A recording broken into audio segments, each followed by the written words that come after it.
Easter Rebellion or Easter Rising, as I got a private message from one of my lovely supporters saying that, they were interested in this topic and thus I should read about it.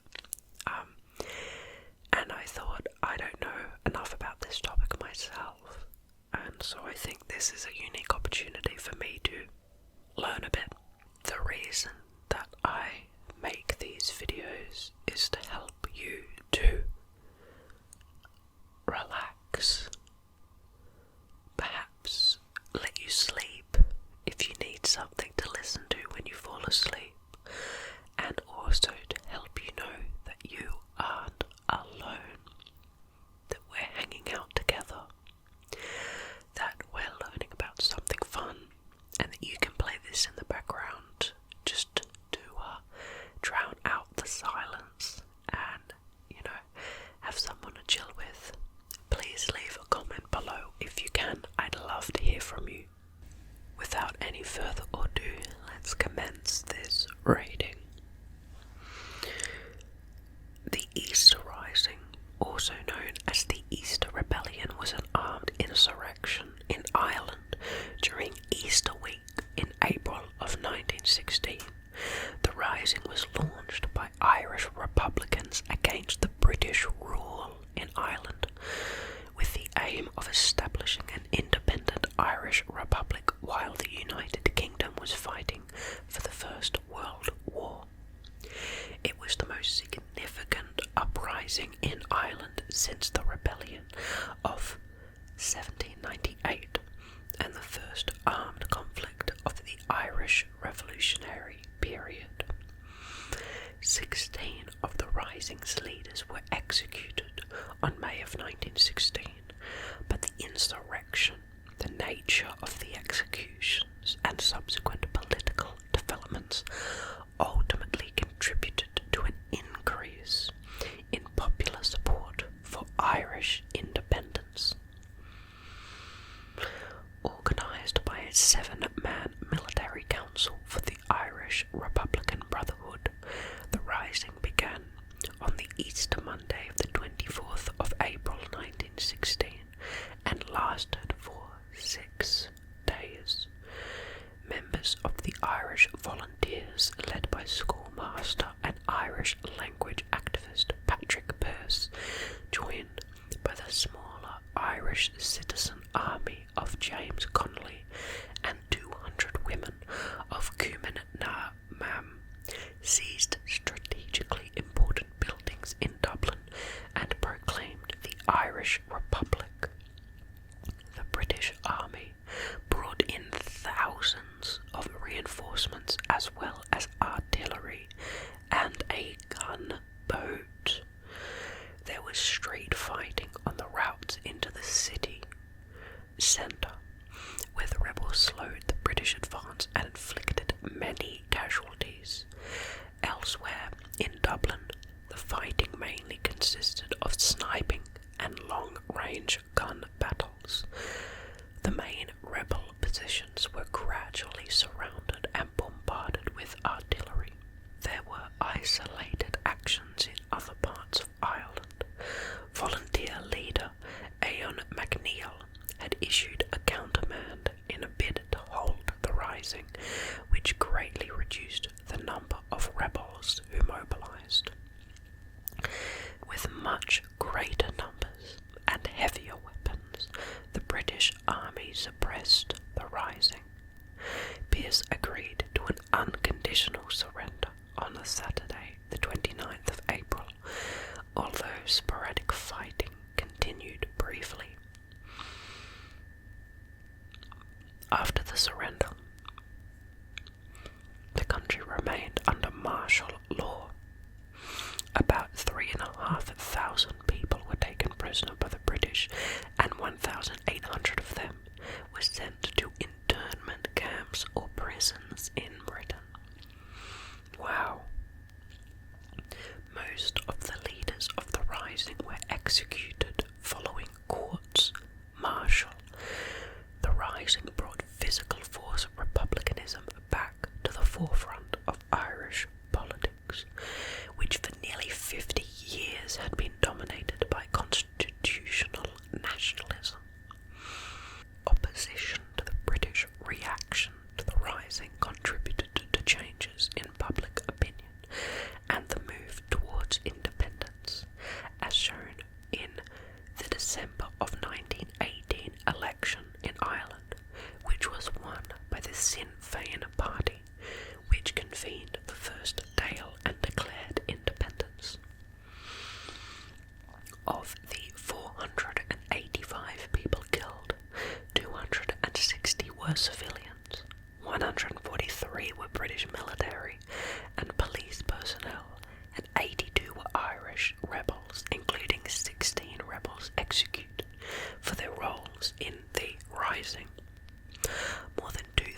civilians were killed or wounded by British artillery fire, or were mistaken for rebels.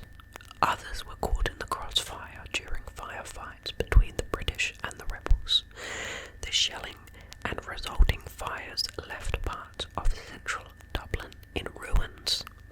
The Acts of Union in 1800 united the Kingdom of Great Britain and the Kingdom of Ireland as the United Kingdom of Great Britain and Ireland, abolishing the Irish Parliament and giving Ireland representation in the British Parliament. From early on, many Irish nationalists opposed the Union and the continued lack of adequate political representation, along with the British government's handling of Ireland and Irish people, particularly in the Great Irish Famine. Opposition took various forms: constitutional, in the Repeal Association, the Home Rule League; social, in disestablishment of the Church of Ireland, the Land League; and revolutionary, the Rebellion of 1848 and the Fenian Rising. The Irish Home Rule movement sought to achieve self-government for Ireland within the United Kingdom. In 1886, the Irish Parliamentary Party under Charles Stewart Parnell succeeded in having the first Home Rule Bill introduced in the British Parliament, but it was defeated.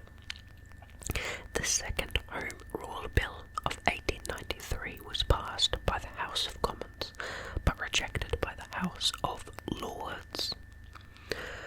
After the death of Parnell, younger and more radical nationalists became disillusioned with the parliamentary politics and turned towards the more extreme forms of separatism. The Gaelic Athletic Association, the Gaelic League, and the Cultural Revival under W.B. Yeats and Augusta Lady Gregory, together with the new political thinking of Arthur Griffin, expressed in his newspaper Sinn Féin, and organisations such as the National Council and the Sinn Féin League led many Irish people to identify with the idea of an independent Gaelic Ireland. I'm really sorry if I'm not pronouncing any of the Gaelic names correctly. I have no experience in Gaelic. I've not listened to many people speak Gaelic or anything like that.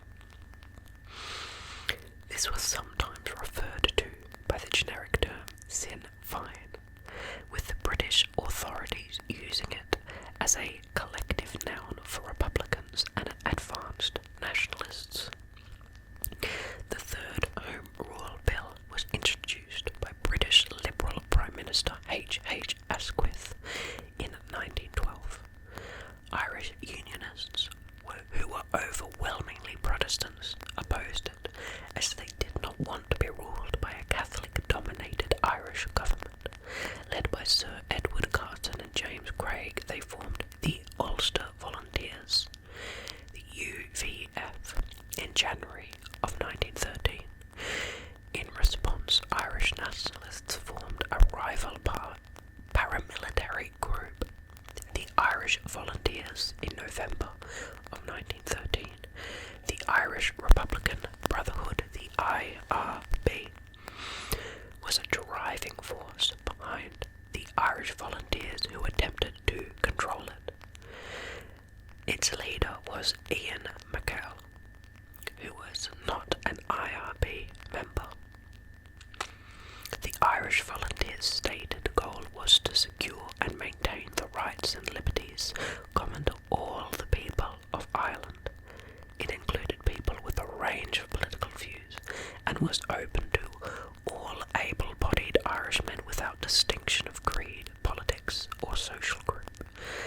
Another militant group, the Irish Citizen Army, was formed by trade unionists as a result of the Dublin lockout of that year. The British Army officers threatened to resign if they were ordered to take action against the UVF,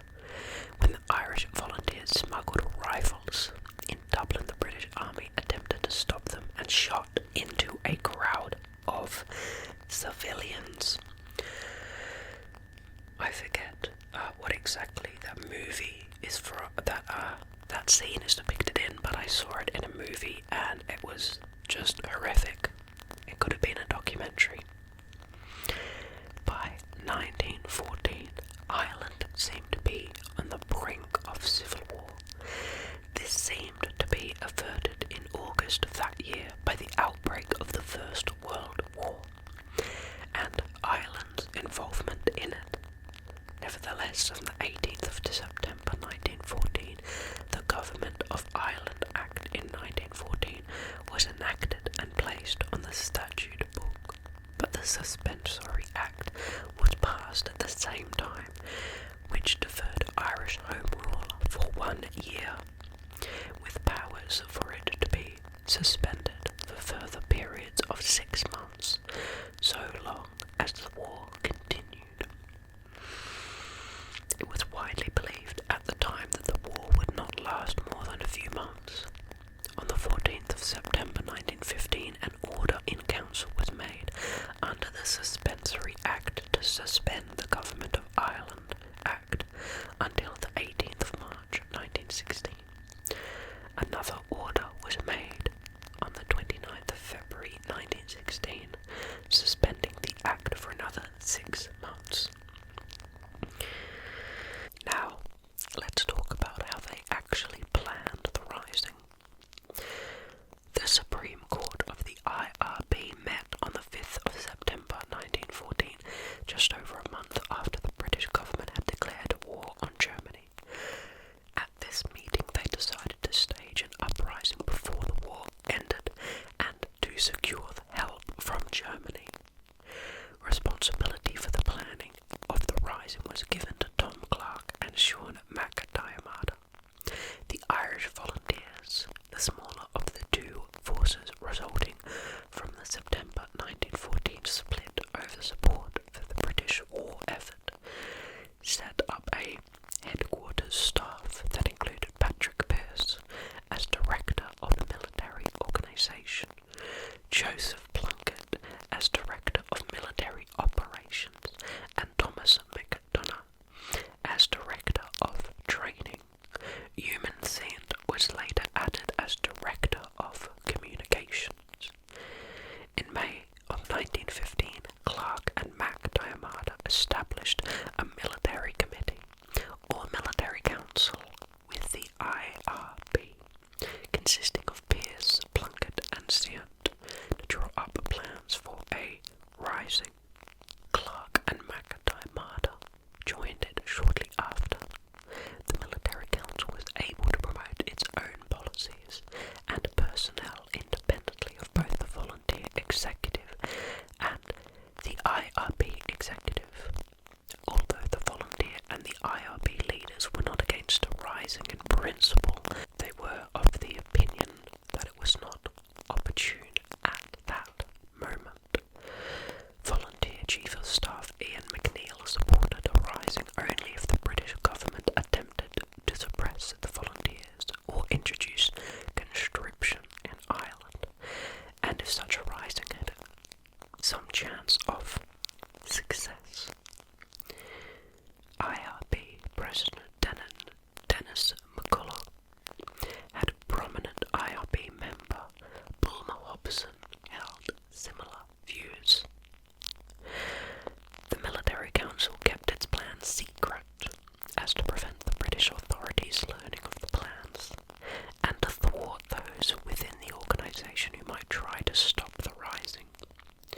The IRB members who held officer rank in the volunteers throughout the country and took their orders from the military council, not from McNeill. Shortly after the outbreak of World War I, Roger Casement and Clan Nat Gale leader John Devoy met with German ambassador to the United States, Johann Heinrich von Bernstorff, to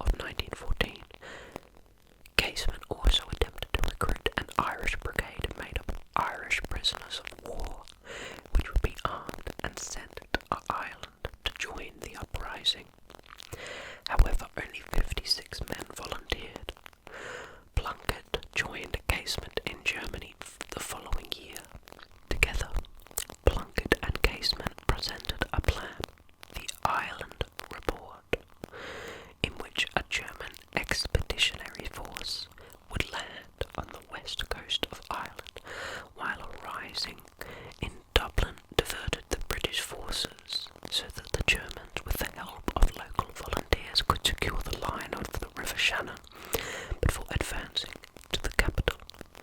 The German military rejected the plan, but agreed to ship arms and ammunition to the volunteers. James Connolly, head of the Irish Citizen Army, the ICA, a group of armed socialist trade union men and women, was unaware of the IRB's plans and threatened to start a rebellion on his own if other parties failed to act.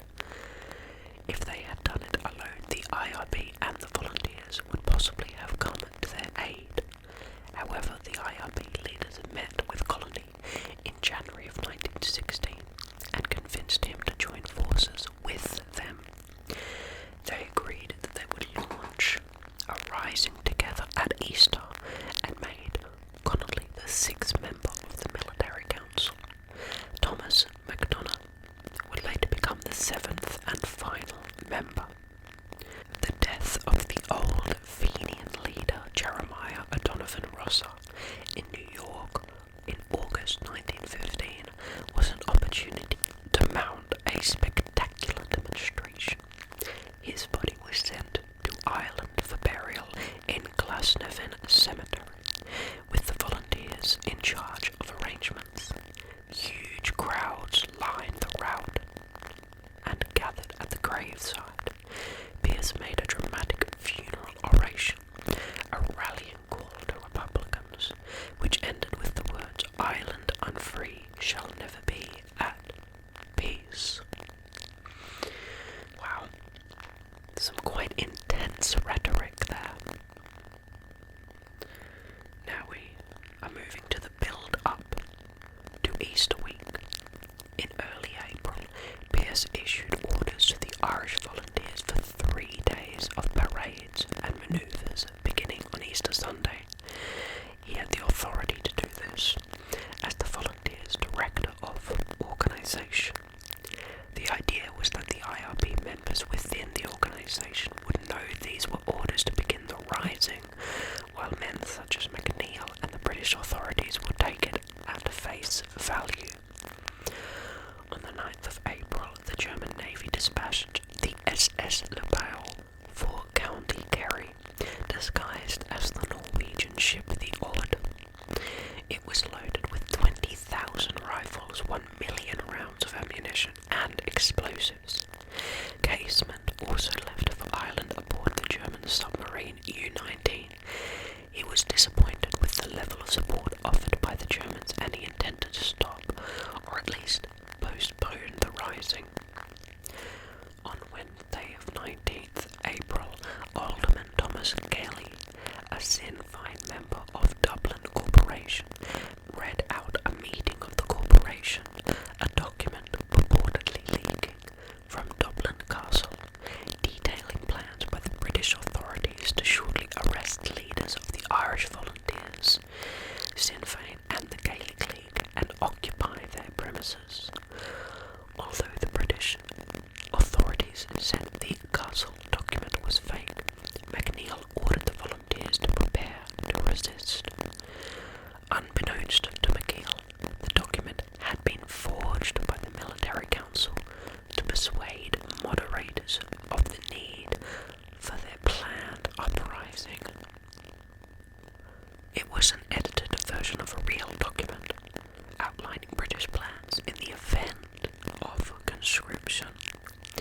The same day, the military council informed senior volunteer officers that the rise would begin on Easter Sunday. However, it chose not to inform the rank and file or moderators such as McNeill until the last minute. The following day, McNeill got wind that a rising was about to be launched and threatened to do everything that he could to prevent it, short of informing the British. McNeill was briefly persuaded to go along with some sort of action when MacDiarmid revealed to him that a German arms shipment was about to land in County Kerry. McNeill believed when the British learned of the shipment they would immediately suppress the volunteers. Thus, the justified in taking defensive action, including the planned manoeuvres. The Ord and the U-19 reached the coast of Kerry on Good Friday, 21st of April. This was earlier than the volunteers expected, and so no one was there to meet the vessels. The Royal Navy had known about the arms shipment and intercepted the Ord, prompting the captain to scuttle the ship. Furthermore, Casement was captured shortly after he landed at Banner Strand. When McNeil learned from volunteer Patrick Whelan that the arms shipment had been lost, he reverted to his original position. With the support of other leaders of his like mind, notably Bulmer Hobson and the O'Reilly, he issued a countermand to all volunteers, cancelling all actions for Sunday. This countermanding order was relayed to volunteer officers and printed in the Sunday morning newspapers. It succeeded only in delaying the rising for a day, although it greatly reduced the number of volunteers who turned out. The British Naval Intelligence had been aware of the arms shipment, Casement's return, and the Easter date for the rising through radio messages between Germany and its embassy in the United States that were intercepted by the Royal Navy and deciphered in room 40 of the Admiralty. The information was passed to the Under-Secretary for Ireland, Sir Matthew Nathan, on the 17th of April, but without revealing its source, and Nathan was doubtful about its accuracy. When news reached Dublin of the capture of the Ord and the arrest of Casement, Nathan conferred with the Lord Lieutenant Lord Wimborne. Nathan proposed to raid Liberty Hall, headquarters of the Citizen Army, and volunteer properties at Father Matthew Park and Kimmage. But Wimborne insisted on wholesale arrests of the leaders. It was decided to postpone action until after Easter Monday, and in the meantime Nathan telegraphed the Chief Secretary, Augustine Birrell, in London seeking his approval. By the time Birrell cabled his reply authorising the action at noon on Monday the 24th of 1916, the rising had already begun. A rather intense whispering Wikipedia, I might say, but I hope that, despite its intense contents, you were able to have some time relaxing, or at least learn something new and perhaps important. I love all of you so much, and thank you for watching. We'll continue with this another